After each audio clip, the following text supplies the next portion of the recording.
We're heading up Table Mountain with SANParks rangers and a group of volunteers from Take Back Our Mountain. Our mission, a night patrol into Newlands forest to catch bark strippers in the act. It's quite a walk to get into the forest, and night is creeping in. But this is when bark strippers are most active. Just keep quiet, please, so that we can hear what's going on into the forest. Harvesting bark for traditional medicine is an ancient practice, but in the last 2 years, it's gotten completely out of control and the forest is collapsing. Braving the cold winter nights and potential danger, 𝗀𝗃𝗏𝗀𝗃 and his fellow volunteers are bolstering SANParks' effort to patrol the forest day and night. Creeping along the boardwalk and the fading lights can be very tricky. We're trying not to alert the bark strippers of our presence. The tension is palpable. The previous night, 2 bark strippers were caught in the act, a rare event. Only 5 have been arrested in the last 6 months, but it's boosted everyone's morale. He thinks he heard something, but it could be just a bird, or it could be a chopper. The rangers are even camping out in the forest, often in their off time. Jake Daniels just came off day shift, but spurred on by last night's arrest, joined the patrol. Have you ever encountered any danger yourself on one of these night patrols? We've come across people also, some of them staying overnight, some of them having, knives. We've been sitting here with the fellow volunteers trying to hear of any sound of any chopping. So far, nothing yet, but the night's still young. We're heading down the ravine now where the most extensive bark stripping has happened. They use the sound of the river to mask the chopping. These crosses are all found along the areas that are bark stripped. Some of it are fresh, so it's almost like an indication for them when they come strip, where to strip. The forest is so dense with hundreds of paths, we could be walking right past them, and there are plenty of escape routes out onto the highway. Several hours later, the team emerged. Sadly, no arrests tonight. Newlands Forest is one of Cape Town's prized treasures, an ancient indigenous forest on the urban edge. Thousands of people come here to relax, exercise, or meditate. It's a haven for children and dogs, and few have any idea how threatened it is. Yeah, the Japanese people, they do this as a therapy. They bring people in. Arborist 𝗀𝗃𝗏𝗀𝗃 says Newlands Forest is at a tipping point. A reasonable management plan for this forest would be no bark stripping for the next 200 years to allow it to recover. 200 years? Yes, forests do things very slowly. So what does a tree that has been stripped look like? This one has been stripped. It has no more intact bark around its base. It's attempted to heal itself here, and then it was stripped again.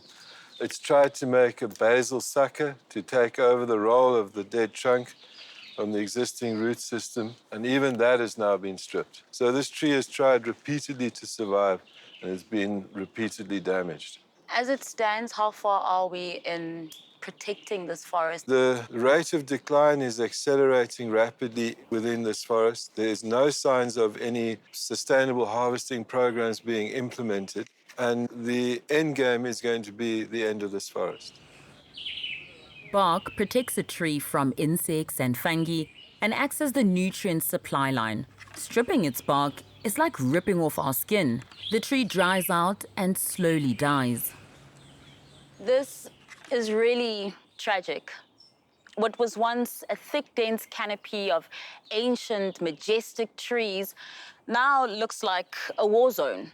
And the last big winds blew over the dried out dead trees, and as they fell, they took out the living trees around them. The density of deadwood on the ground is way high. If a fire came through, the flames would be leaping up and destroying all these young trees. 80 to 100-year-old trees are being stripped. 5 years ago, there was a dense forest canopy overhead. It's easy to be outraged when you see the damage that bark stripping causes, but the situation is much more complex. This forest also represents a source of medicine for many, many people, and it's a multi-million-rand industry. Between 60 and 80% of the population uses traditional medicine, and the bark is the most frequently used, representing 1/3 of plant material traded. 𝗂𝗃𝗃 is used to treat stomach ailments, diarrhea, and as a blood purifier, and 𝗶𝗀𝗃 for respiratory problems, sore throats, fevers, muscular, and heart complaints. So there's little surprise bark stripping spiked during the COVID pandemic. This one, they call 𝗀𝗁𝗃𝗃, it's come from Naisna. It's very good for skin problems. For skin problems? Skin problems, for dry eczema. And the power from the Roger Campbell is one of thousands of informal traders and healers that form part of the extensive hidden network stretching across the country. Botanist Professor 𝗂𝗵𝗶𝘀 of Stellenbosch University says we all use herbal remedies in one form or another. Large amounts of bark are being taken out of indigenous forests in South Africa to go for sale in herbal markets. And sometimes those practices are not necessarily conservative because the people who go collecting are sustaining their lives through selling that bark to traders that trade in these markets. The bark itself, however, does hold medicinal value. She says it's naive to think it's going to stop because it represents a source of affordable medicine, and it's not only the poor and uneducated who use it. It becomes extremely tricky to try and regulate the trade. Healers and collectors are not necessarily the same people.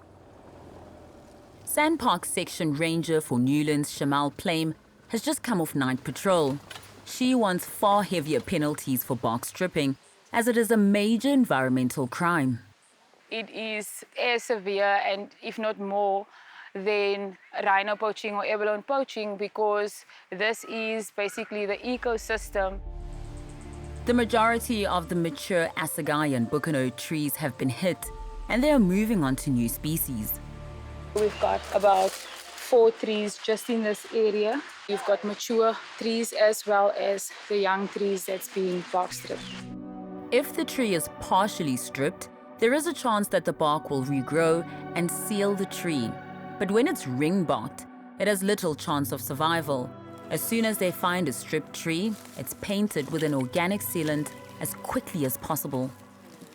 So we'll be reapplying on this 𝗶𝗀𝗃 tree because it's not dead yet. The canopy is still alive, and at the bottom we can see still shoots coming out.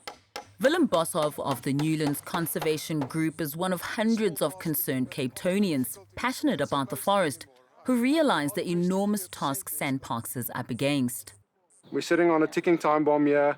We're seeing the destruction happening, and we need to fast-track public involvement. One of the things they're itching to do is clear the alien vegetation which has crept into the indigenous forest and presents an enormous fire hazard with the fallen trees from bark stripping. There have been hacks, but not enough in Willem's opinion. Table Mountain National Park generates about 300 million rand in revenue a year with an operating budget of 90 million rand. And we don't have a problem of other parks being cross-subsidized, but at the same time we're saying if this park is being damaged and going backwards, deploy those resources, get feet on the ground, have a strategy, guys, make the budget available. Only 0.5% of the Western Cape's indigenous forests are still intact. And in May, it was a close shave for Newlands. The wind swung, driving the fire onto UCT and down to the highway. Wildfires are destroying indigenous forests globally, and with the alien infestation in the heart of Newlands, this ancient forest could ignite. Yeah, we recently discovered an area where the guys are camping. The bark strippers can hide away here for days in the deep forest. We've literally crawled through dense growth just to find it. But last night, we walked right past it. Despite SANParks' efforts to meet the traditional healer bodies and educate the youth, the harvesting has eclipsed their efforts. We are going to be the generation that we have to look at where we've actually destroyed this forest. I implore to everybody, far and wide, that we actually should take action and we should ask ourselves, do we want to be that generation?